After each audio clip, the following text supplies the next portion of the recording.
여러분 행복하십시오. 성령 충만하십시오. 아멘. 시편 25편 지금 몇 번을 읽어보고 이런 생각이 들었습니다. 내용 구성상 1절부터 22절까지 순차적으로 읽는 것보다 위에서 전체적으로 보면 내용을 이해하고 묵상하는 것이 도움이 되겠다. 전체적으로 1절 22절까지를 읽으면 묵상에 도움이 되겠다, 이런 생각을 하게 되었습니다. 그러고 보니까 먼저 마음에 들어오는 것이 있었습니다. 그것은 시를 지은 다윗의 마음 상태입니다. 이렇게 노래합니다. 나는 외롭고 괴롭습니다. 중간 한복판에 16절에 이런 노래가 있어요. 주여 나는 외롭고 괴로우니, 외로움을 느끼고 있습니다.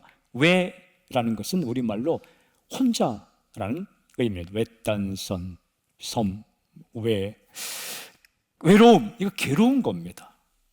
혼자인 것 같은 외로움은 어떨 때는 한번 즐기고 말 수 있는 그런 좀 독특한 감성일 수 있지만 쉬운 경험 아닙니다. 외롭고 괴롭다라고 고백하고 있는 거죠. 이러한 다윗의 마음 상태를 표현하는 여러 가지 표현이 오늘 시에 나와요. 16절 앞뒤에 나오는데 15절에 이렇게 표현되어 있습니다. 내 발을 그물에서 벗어나게. 짐승이 덫에 걸려 기진맥진한 것처럼 내가 그물에 걸려 있다라고 고백을 합니다. 혼자 그물에 걸려서 어쩔 수 없고 죽음의 위기 앞에서 그냥 외롭고 괴롭다라는 거죠. 뭔가 덫에 걸려 있는 느낌, 사람이란 덫에 걸려 있는 느낌, 또 일이란 덫에 걸려 있는 느낌, 그래서 외롭고 괴롭다. 17절에 이렇게 되어 있습니다. 내 마음에 근심이 많사오니. 근심은 마음의 걱정이죠. 근심이 많다. 많으면 안 좋은 게 근심입니다. 엄청난 고통입니다. 마음이 소용돌이치는 거죠. 어떡하지? 근심.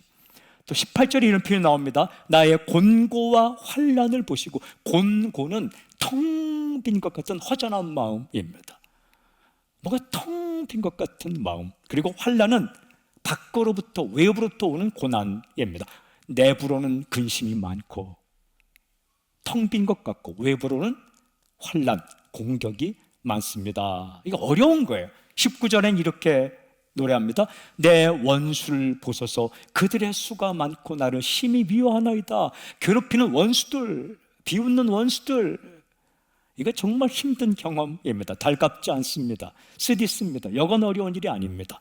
그러니까 외로움, 괴로움, 근심, 곤고, 환난, 원수, 이것이 시편 25편에서 볼 수 있는 다윗의 마음 상태입니다. 이 고백은 25편 처음부터 끝까지 계속 이어집니다. 보통의 시들은 앞에 괴로움, 외로움, 근심, 걱정 나오다가 뒤에 가면 찬양과 간증으로 매듭짓게 돼. 기승전결이 있는데, 이게 흐름이 있는데, 플로우가 있는데, 구성이 있는데, 시편 25편은 그런 거 없습니다. 앞에서부터 끝까지 외로움, 괴로움, 곤고, 환난, 원수. 그러니까 정리되지 않은 것 같지만 심하게 힘들다라는 이야기입니다.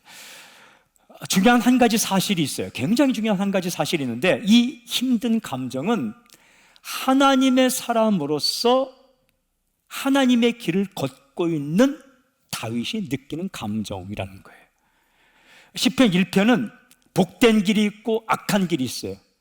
그 길을 어느 길을 선택할 것인가를 노래한 게 시편 1편입니다. 근데 시편 25편은 어느 길을 선택할 것인가가 아니라 그 고민한 악인의 길을 갈 것인가 의인의 길을 갈 것인가 고민하던 그가 의인의 길을 가리라, 믿음의 길을 가리라, 하나님 기뻐하는 길을 가리라 라고 출발했는데, 출발하고 나서 느끼는 감성을 노래하고 있는 거예요.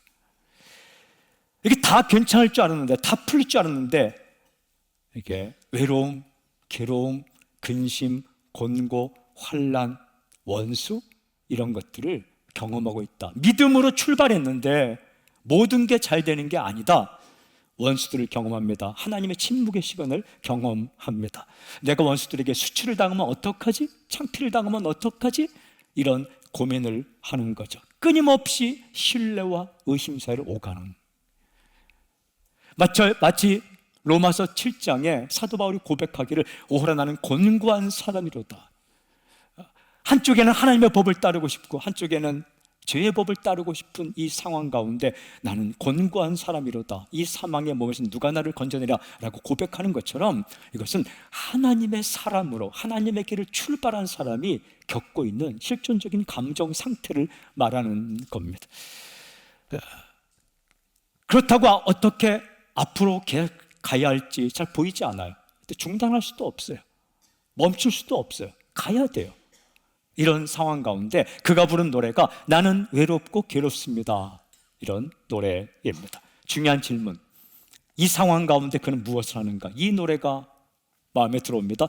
내가 종일 주를 기다립니다. 이 노래 부릅니다. 내가 종일 주를 기다립니다. 5절 말씀, 주는 내 구원의 하나님이시니 내가 종일 주를 기다리나이다. 여러분, 믿음이 무엇인가? 믿음은 기다림입니다. 믿음이 없으면 못 기다립니다. 올 거야. 반드시 올 거야. 이 믿음이 있어야 기다리는 거예요. 기다린다는 것은 믿음이 있다는 것입니다. 반드시 올 거야. 기다린다는 것은 믿음이 있다는 거예요. 반드시 내게 오셔서 나를 붙들어 주시고 구해 주실 것을 믿고 끝까지 기다리는 것, 이게 믿음이에요. 바로 이 노래, 내가 종일 주를 기다리나이다.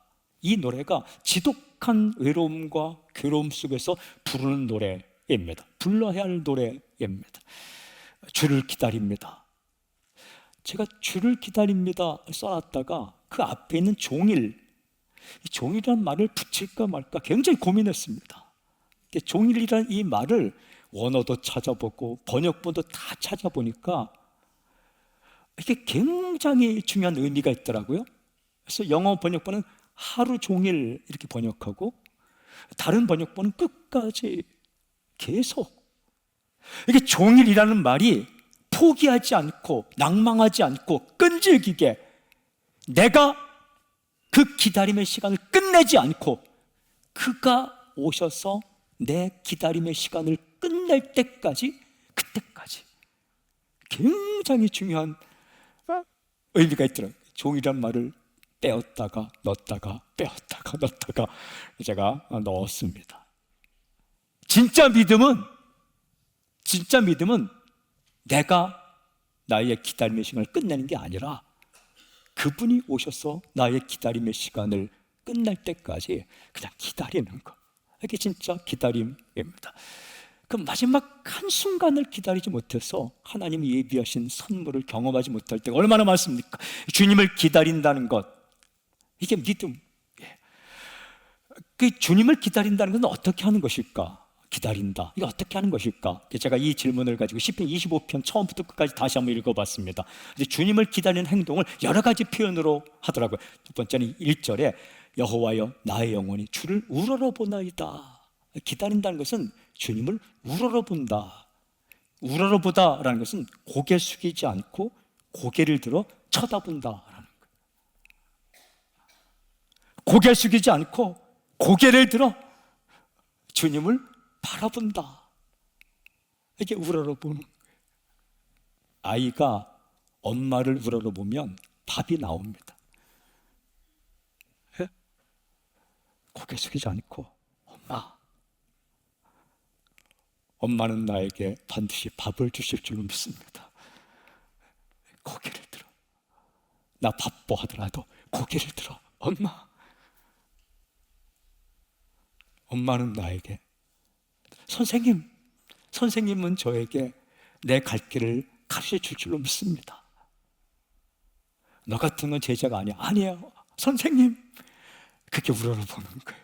실망치 않고 낭망치 않고 고개 숙이지 않고 우러러본다. 이게 기다림입니다.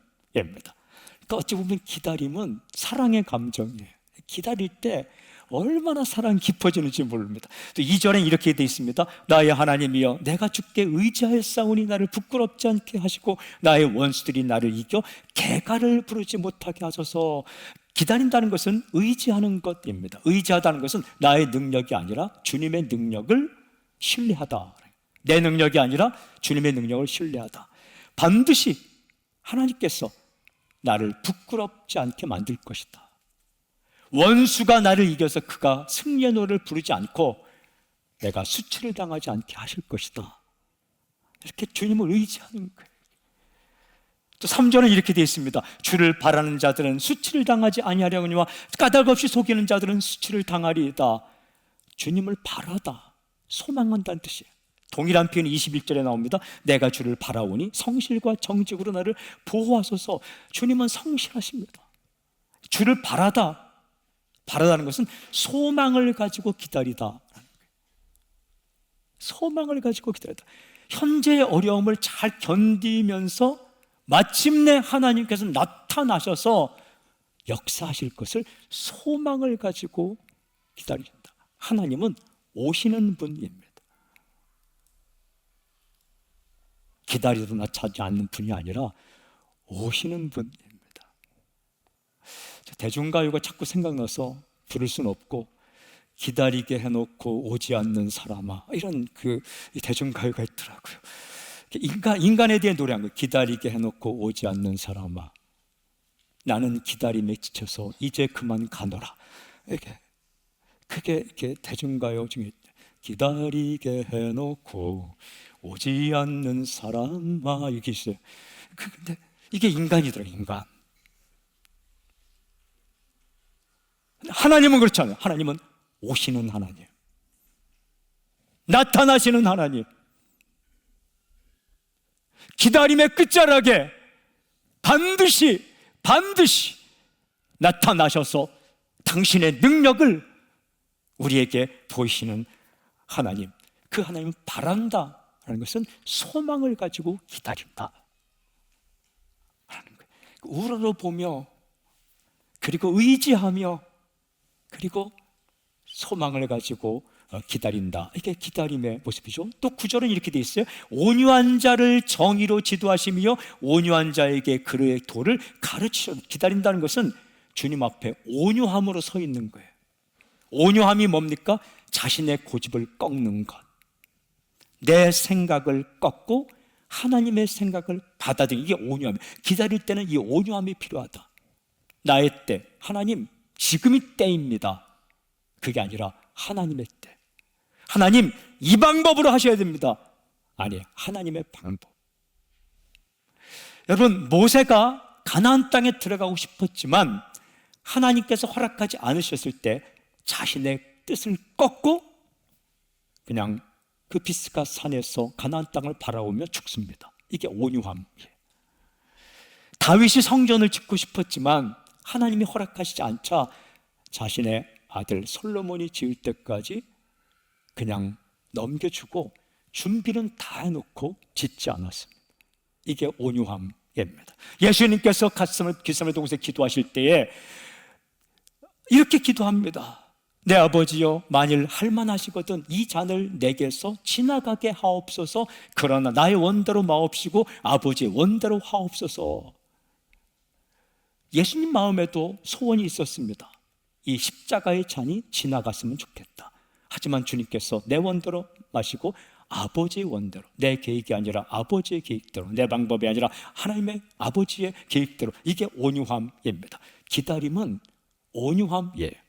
나의 방법, 나의 때, 나의 뜻을 꺾고 온전히 하나님의 방법, 하나님의 때, 하나님의 뜻을 받아들이는 것. 그러니까 기다린다는 것은 정말 온유한 사람의 특징이에요. 사울 왕이 사무아에 와서 제사를 드릴 때까지 기다리지 못해서 급한 마음으로 자기 방식대로 제사를 드리죠. 하나님은 사무엘을 통해서 사울에게 말하죠. 망령된 짓을 행했습니다. 순종이 제사보다 낫습니다. 당신이 무엇인가 하는 것보다 하나님의 때와 하나님의 방법을 받아들이고 온유함으로 순종하는 것이 훨씬 더 중요합니다. 기다린다는 것은 정말 주님 앞에 온유하고 겸손한 태도인 거죠.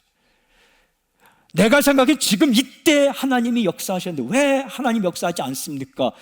라고 교만하게 말하지 않고 하나님의 때, 하나님의 방법, 하나님의 뜻을 이렇게 받아들이는 것. 15절은 또 이렇게 되어 있습니다. 내 눈이 항상 여호와를 바라보면 내 발을 그물에서 벗어나게 하실 것입니다. 내가 지금 발이 그물에 걸려있는 것 같은, 덫에 걸려있는 것 같은, 어떤 사람이란 덫에 걸려있는 것 같아요. 어떤 상황에 덫에 걸리는 것 같아요. 그래도 내 눈이 항상 여호와를 바라본다.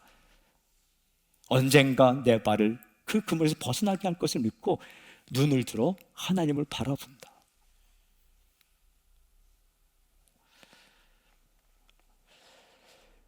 항상 20절에 이런 표현이 되어 있어요. 내가 주께 피하오니 수치를 당하지 않게 하소서. 주를 기다린다는 것은 주님께 피하는 거예요. 주님께 피하면 결코 수치를 당하지 않게 하실 것이다. 주님께 피하면 결코 창피를 당하지 않게 하실 것이다. 이 사실을 믿고 주님께 피하는 것, 고개 들어 주님을 바라보는 것, 나의 능력이 아니라 주님의 능력을 신뢰하는 것, 소망을 가지고 주님의 때를 기다리는 것, 주님에게서 고개를 돌리지 않고 눈을 들어 주님을 쳐다보는 것, 지켜주실 것을 믿고 주님께 피하는 것, 이 행동이 바로 주님을 기다리는 것. 이 행동들을 다 포함해서 이렇게 고백합니다. 내가 종일 주를 기다립니다. 제가 상상해 보았어요. 종일 기다림의 때를 내가 정하지 않고 끝내지 않고 하나님께서 나타나실 때까지 고개를 들고 소망을 가지고 주께 피하며 주를 의지하며 방긋방긋 주님을 주님께서 반드시 오실 것이라는 것을, 역사하실 것을 소망하며 이 바라보는 이 다윗을 보며 하나님의 마음은 어땠을까? 이뻤을 것입니다. 얼마나 사랑스러웠을까요? 사랑하는 여러분, 기왕 우리가 믿을 거면 하나님 보시기에 좀 러블리한 성도가 될 수 있길 바랍니다. 이렇게 얼굴을 들고 마음이 괴롭고 힘들지만 주님 소망을 가지고 주를 바라보는 이 고백, 내가 종일 주를 기다립니다. 이 고백이 하도 좋아서 제가 오늘 설교 제목으로 정했습니다. 하나님 마음을 흡족하게. 질문: 다윗이 기다린 하나님은 어떤 하나님이신가? 우리가 기다리는 하나님은 어떤 하나님이신가? 어떤 하나님이시길래 우리가 기다릴 수 있는가? 마지막 노래가 이렇게 되어 있습니다. 주는 내 구원의 하나님, 주는 내 구원의 하나님. 다윗이 그토록 기다린 하나님에 대해 이렇게 노래합니다. 5절: 주는 내 구원의 하나님이시니 내가 종일 주를 기다리나이다. 내가 종일 주를 기다립니다 라는 노래가 딱 붙어 나오는 노래가 이것입니다. 주는 내 구원의 하나님. 이 표현 참 좋습니다. 주님은 내 구원의 하나님, 나를 구하시는 하나님, 구원자 하나님, 오셔서 나를 구해주시는 하나님. 이 외로움과 이 괴로움과 절망과 한숨과 발이 덫에 걸린 것 같은 어려움 속에서, 원수의 목전에서 나를 구해주시는 하나님, 주는 내 구원의 하나님. 그래서 기다린다는 거예요. 질문이 생겼어요. 도대체 주님은 외롭고 우리가 괴로울 때 오셔서 어떻게 우리를 구해주실까? 어떤 방법으로? 주님의 방법을 좀 아는 게 중요하죠. 다시 읽어보니까 몇 가지 방법이 시편 25편 나오더라고요. 먼저 4절: 여호와여 주의 도를 내게 보이시고 주의 길을 내게 가르치소서. 주의 도, 주의 길. 그러니까 주님의 뜻을 우리에게 가르쳐 주신다. 그래서 그런 방법을 구해 주신다. 주님의 계획을 알게 하셔서 우리를 외로움과 괴로움과 어려움부터 구해 주신다. 여러분, 우리가 평소에는 올바른 방법을 잘 따라갑니다. 운전도 평소에는 잘합니다. 하지만 당황스러운 상황을 만나면 간단한 기본조차 잊을 때가 있습니다. 참 신기해요. 늘 하던 건데 당황스러운 상황을 만나면 아주 기본을 잃어버릴 때가 있습니다. 엉뚱한 선택을 하게 되죠. 결과는 참혹합니다. 마찬가지입니다. 인생도 어느 순간 당황하면 무엇이 옳은 길인가를 모를 때가 있어요. 아주 기본적인 건데, 아주 베이직한 건데, 아주 정말 기초인데 그걸 잃어버릴 때가 있습니다. 급할수록 기본기가 중요하죠. 그렇죠? 아플 때는 먹는 음식이 중요합니다. 인생이 다 그래요. 그래서 주님은 우리가 외롭고 괴롭고 어려움이 있을 때 오셔서 우리를 어떻게 구해주시는가? 기본기를 말씀하십니다. 아주 복잡하고 고급 차원의 말씀이 아니라, 아주 복잡하고 머리가 뽀개지는 고급 차원의 말씀이 아니라 아주 기본, 이것을 말씀하시는 거죠. 기도해야지, 용서해야지, 사랑이 승리하는 거야. 상황을 바라보지 말고 나를 바라봐야지. 이런 믿음의 아주 기본기를 말씀하셔서 우리를 구해 주시는 거죠. 주님의 주님의 뜻을 우리에게 말씀하셔서 그 뜻을 따라갈 때 우리를 수렁에서 건져주시는 하나님의 방법. 또 이렇게 이르죠. 6절부터 8절은 여호와여 주의 긍휼하심과 인자하심이 영원부터 있었사오니 주여 이것들을 기억하옵소서. 여호와여 내 젊은 시절의 죄와 허물을 기억하지 마시고 주의 인자하심을 따라 주께서 나를 기억하시되 주의 선하심으로 하옵소서. 여호와는 선하시고 정직하시니 그러므로 주의 선하심으로 하옵소서. 여호와는 선하시고 정직하시니 그러므로 그의 도로 죄인들을 교훈하시리로다. 이게 뭐냐 하면 하나님은 선하시고 정직하시다. 먼저 고백합니다. 하나님은 선하세요. 그래서 죄를 용서해 주세요. 정직하세요. 죄를 넘어가지 않으세요. 이렇게 사랑과 공의의 두 가지 면이에요. 근데 이 다윗은 하나님의 정직, 공의의 측면에서 나 죄를 지었습니다, 부족합니다, 이렇게 고백해요. 하지만 하나님의 선하심, 인자하심, 긍휼하심을 붙잡습니다.